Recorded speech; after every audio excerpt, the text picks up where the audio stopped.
Ladies and gentlemen, the editor of the Elyria Weekly Gazette, Mr. Will Rogers. Thank you. You know, 40 years ago, a fella could buy a newspaper for 2 or 3 pennies. Now he has to pay 3 times that. The only thing is, these days the news just isn't 3 times that good.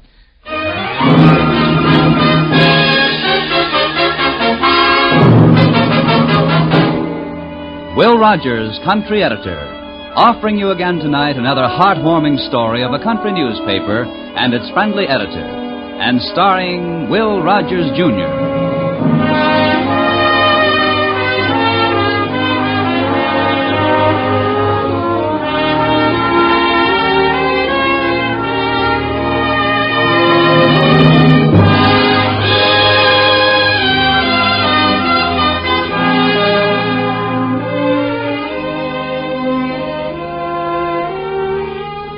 To those who live there, it's a home. To those driving through, it's a delightful country town.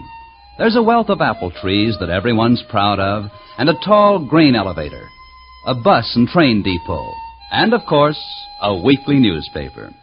The office of the Elyria Gazette sits on one side of the town square and is a meeting place for many of Will's friends who drop in to pass the time with him and with Maggie Button, his assistant. It's early evening now, and almost time for the paper to go to press.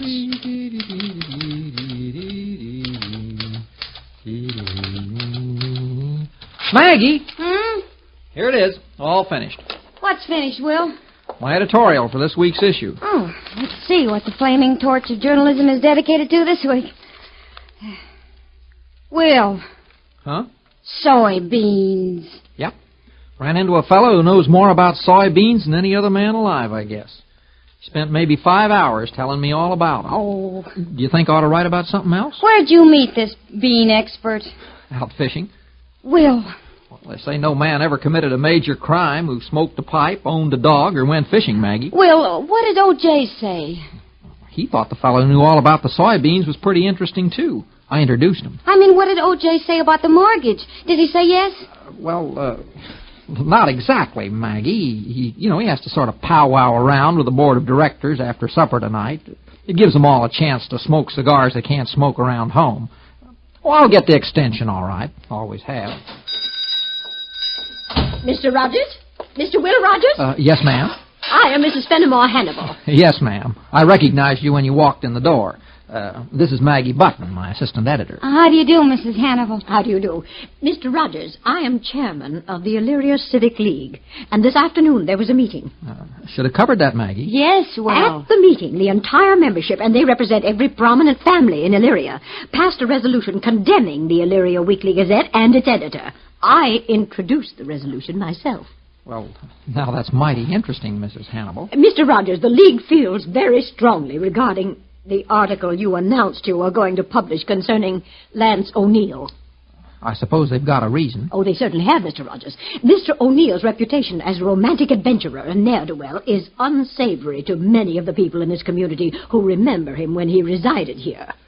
Including his name in your series on the famous men and heroes of Elyria is unthinkable. The League feels that only harm can be done by glorifying a man whose principal accomplishment was troublemaking. Well, now, I never knew that Lance O'Neill made trouble. Did you, Maggie? No, Will. Where'd he make the most of it, Mrs. Hannibal? All over this town. Well, of course, I never knew him when he was alive, Mrs. Hannibal. But I do know that a lot of folks think he was a pretty good painter. Why, over in Paris, at those academies, they've got maybe 5 or 6 pictures painted by Nance O'Neill of Elyria. Okay, we'll just go back to why over in Paris. Why, over in Paris, at those academies, they've got maybe 5 or 6 pictures painted by Lance O'Neill of Elyria. I feel, and the League agrees wholeheartedly, that an artist whose only local available work is painted on a saloon wall can hardly be a fit or edifying hero for our younger generation to look up to. Well, now, I doubt if any of the younger generation get over to Huckabee's Bar and Grill much, Mrs. Hannibal. What about the article, Mr. Rogers? Well, I'll tell you what I'll do, Mrs. Hannibal. I'll look into it a little more and let you know. Is that fair enough? Here. This is a copy of the resolution. You'll notice there are some 113 signatures attached. I can't count that quick, Mrs. Hannibal, but I'll sure take your word for And it. take my word for this, too. If you choose to ignore the wishes of the people of this community and print a word about Lance O'Neill, you'll be the one to suffer, Mr. Rogers. Do I make myself clear? I guess that's clear enough. Then good day, Mr. Rogers. Miss Button. Bye. Bye, Mrs. Hannibal. That narrow-minded old biddy. What right has she got to come in here and tell you what to print and what not to print? Now, wait a minute, Maggie. She just was telling me how she and how these other folks feel. Oh, well, I guess they got a right to not like the way I run the Gazette if they want to. Following resolution is passed in accordance with the principles set forth by the founding father. Maggie, did you ever notice how the wisdom of somebody's great-granddaddy is always brought up when their descendants want to do something foolish? I've noticed. I guess they always use that in case they do something really wrong. Then they can blame it on a man who's sure to be in his grave where he can't say nothing. Well, what are you going to do about this resolution? Print it.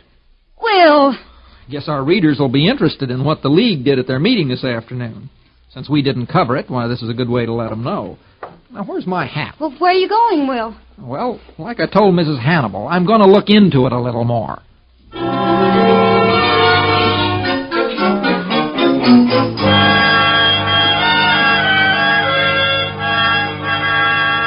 And all he wanted was 2 beers. Oh, hello, Will. Hello, fellas. What'll it be, Will? Nothing, Bert. This is business. Oh, Will, no. I can't take any more space in your paper. Whole year now, I bought 1 ad a week, and every week you're in here for me to take a bigger one. Bert, how long you been around Elyria? Oh, 47 years next July. Town must have been no bigger than nothing then. About that. Why? What did you think of Lance O'Neill? You see that picture there he painted on my wall? Uh-huh. That's what I thought of him. He called it his masterpiece. He put it there way back in 1910. If I didn't think a lot of him and the picture, I'd gotten rid of it a long time ago. I heard he was quite a troublemaker, Bert. Who told you that? Mrs. Fenimore Hannibal and 113 members of the Civic League. Well, now, she's the troublemaker, and they're just plain stuffed shirts. Man, he was a painter. Oh, look at that picture. It's a mighty pretty girl. Mighty. You know, the funny thing about Lance, he covered the old globe maybe a dozen times before he finally died. Paris, Rome, London, but he always painted things that had something to do with Elyria. You know those trees there? They're still growing right over by the river. And the clouds are the same on any summer day when you're looking at them from Giant's Hill. Yep. You getting material for your article? Oh, sort of. Well, you can tell him Lance O'Neill paid his bar bill with that picture up there. Oh. If it was on a canvas instead of on the wall, I could sell it and retire right now. But I wouldn't want to retire anyhow, you know. Are you sure you won't have something, Will? No thanks, Bert. I think I'll get busy and write that article now.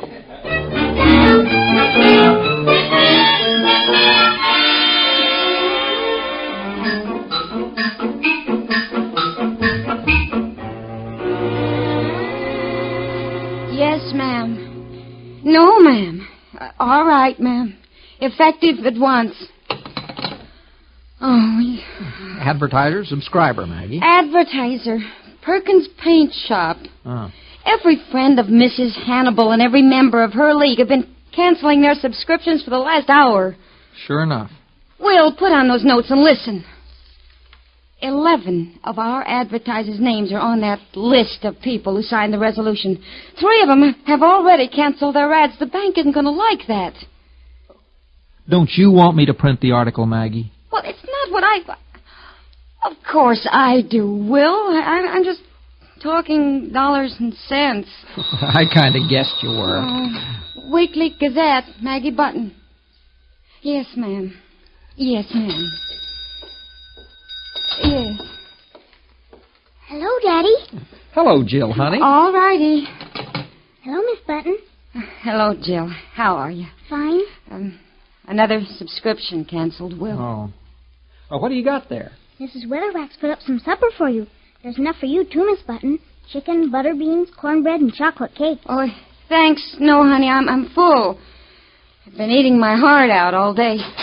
Well, what's the news from the front? Hello, Doc. Oh, Sit down. Doc. Thanks. Here, Jill, honey, go get yourself an ice cream cone. Wait a minute. Here, get 2 of them. Doc, it might make her sick. Now, let's not be narrow, son. Let an honest tradesman drum up a little business for himself. Well, what do you say to the doc, Jill? Come more often. That's my girl. Always be honest. Just for that, Jill, I'm going to marry you. You're a little old for me. No nonsense. I'm only 6 times your age. But in 10 years, when you're 20 and I'm 70, I'll only be 3 times your age. And 20 years after that, you'll be 40 and I'll be 90, and that's only about twice your age. Pretty soon we'll be even, then we'll get married. You'll have to ask my daddy. Bye. Goodbye. You've done a good job with her, Will. You ought to be proud. I am. I'm thankful that Mrs. Weatherwax is around to help out. Her mother'd be proud, too. She reminds me more of Ann every time I've... Well, you put the paper to bed yet? Oh, yeah, but we haven't quite tucked it in. Good, I've got some news. I've been out at the Ferguson place since 4 o'clock this morning. Shouldn't take Molly Ferguson 16 hours to have a baby, not with all the practice she's had. Well, son, this is the first time she ever tried triplets. Hear that, Maggie? Isn't that just fine? Say, tear out that box with the senator's speech and put the birth notice about the Fergusons in. Well, Will, that speech is pretty important. Not to the Fergusons and their friends. What are they, Doc? Boys or girls? What are the names? Here. I wrote it all down, Maggie. Oh, good. Thanks. Boy, that is a good-looking woman, and I'm a man who appreciates a good-looking woman. I might marry her instead of Jill. Do I have to ask you about her, too? No, Maggie just works for me. Okay, then why don't you marry her? Huh? Then she wouldn't bother me so much running around loose. As a favor to you, then, Doc, I'll marry her. When? Well, any day. Name it. How was everything out in the country, Doc? I haven't had a ramble in weeks. It's the prettiest summer I can remember. Flowers just busting out. I picked a bunch on the way back and stopped at the cemetery and put some on my wife's grave. 11 years. Hard to believe it. Sure is. I put some on Ann's, too. Thank you, Doc. How's everything in the city side? Oh, yeah, don't tell me. I heard all about it. Well, Lance O'Neill was one of the few people turned out of this town who gave himself to something he believed in. Oh, sure, old Charlie Rice built a railroad, and Ben Adams practically took over Wall Street once he got to New York. But 100 years from now, they'll be looking at Lance O'Neill's work and calling him a genius. You'd have liked Lance, Will. I think maybe I would, Doc. You know, you can tell a lot about a man when you bunk with him. And he and I roomed together during the summer and fall of 1912. That was his last year here. The year I graduated Hopkins. I still got some of his things around the house. Well, if his story turns out to be responsible for my premature death, I'll will my cadaver to you. You're not going to die from it. The paper might. The fact that will, if O.J. and his board of directors don't extend my loan. See that light upstairs, the Farmers and Drovers? Yeah. Well, they're debating it now. Uh-oh, my nemesis. What'd you say? My nemesis. Mrs. Fenimore Hannibal has just turned into the Farmers and Drovers. Oh, relax, son. She's probably just going in to say good night to her money. I wonder how much she'll leave when she goes. All she has, same as everyone else. Yeah, this is an awful healthy town, though. Most salubrious climate in the state. Will, did you know we had to import 2 corpses from Chicago to start the cemetery here? I think some of them are dead and just won't lie down. As far as Lance O'Neill's concerned, a man world famous for his art, why, this town acts as though it had spawned another Jack the Ripper or Typhoid Mary. Well, the way I figure it, Will, somebody's just mad. Or scared. Or both. That's kind of the way I figured it, too, Doc.